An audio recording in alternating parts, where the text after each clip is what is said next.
Čaute, ja som Dominik, 3 roky pracujem na diaľku, momentálne žijem na Bali a takto vyzerá môj bežný pracovný deň.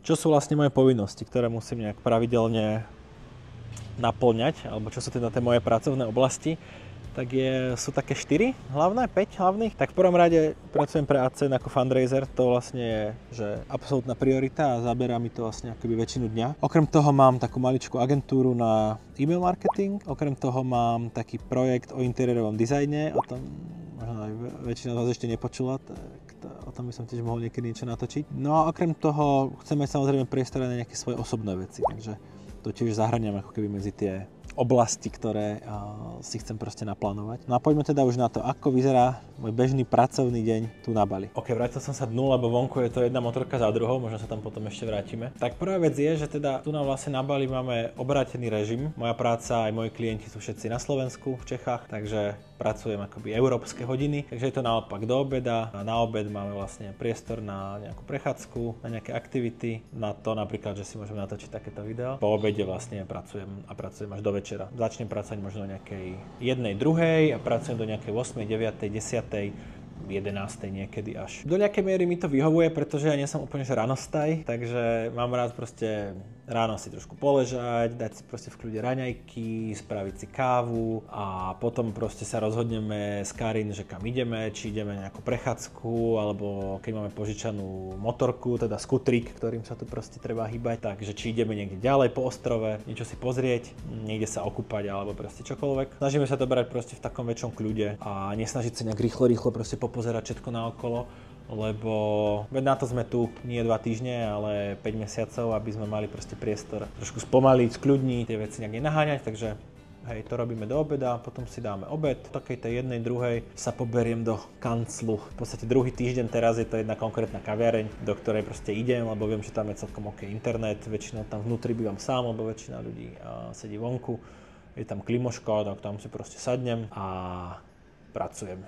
Väčšinou ten pracovný deň začínam takou hodinkou, kedy mám vlastne čas iba pre seba, vybavím si nejaké maily, vybavím si nejakú prácu, na ktorú sa potrebujem sústrediť a potom okolo 9:00 slovenského času, čiže tu o 3:00, začínam nejakými callmi. Celkovo tá moja práca v AdSense teraz je dosť taká manažerská, proste projektový manažment, produktový manažment, toho akoby skutočného fundraisingu tam až tak veľa nie je. To znamená, že som proste na koloch a že som v našom projektovom túle v Asane. A za týždeň som približne 12 až 15 hodín na rôznych videohovoroch a pomedzi to sa proste snažím urobiť aj nejakú tú inú prácu. No, takže tie koly začínajú o 3:00, väčšinou do 6:00 tohto času. Potom kolegovia idú na obed, takže ja mám nejaký priestor pracovať. Potom idem ja na večeru a potom ešte mám niekedy koly okolo také, že 8:00, 9:00. Presuniem sa zase na ubytko a ešte z ubytka vyriešim nejakú takú prácu, ktorá, jak by som to povedal, nevyžaduje si úplne veľa kreativity, ale treba ju spraviť. Čiže väčšinou proste odpíšem zase na nejaké maily alebo iba rozpíšem.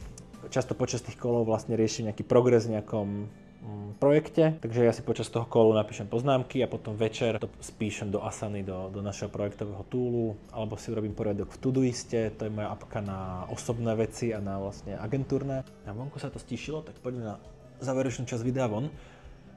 Ešte by som povedal trochu o tom, že aké sú teda výhody a nevýhody toho nejakého obráteného režimu. Prvú výhodu som už povedal, tak tá je tá, že proste nie som ránostaj, rád si pospím.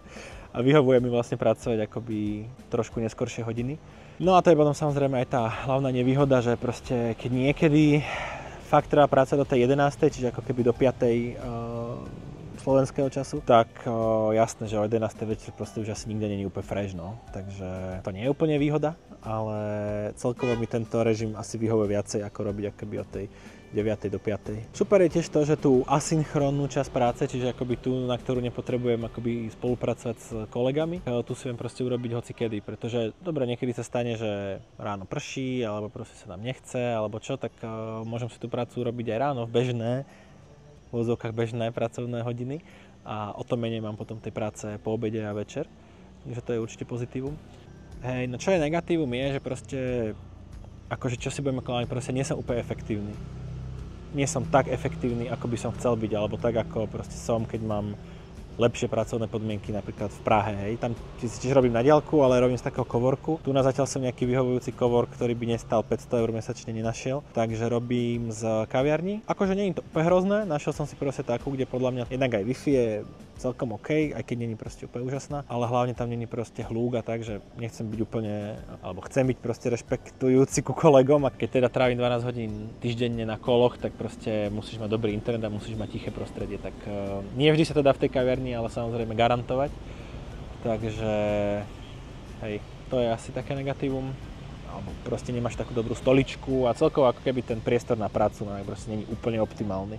Takže cítim, že mi tie veci proste trvajú dlhšie, alebo že som proste viacej... No, že som asi viacej unavený na konci toho dňa, ale tak ani toto prostredie nie je úplne na zahodenie. Jej! No dobre, tak toľko asi ja a moja denná rutina a môj bežný pracovný deň na Bali. A čo, tak teraz sa opýtam vás.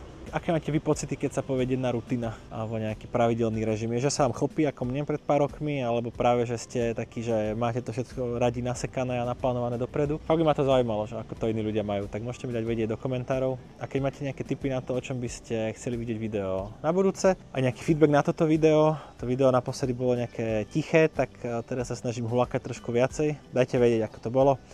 A zase dovidenia. Čaute.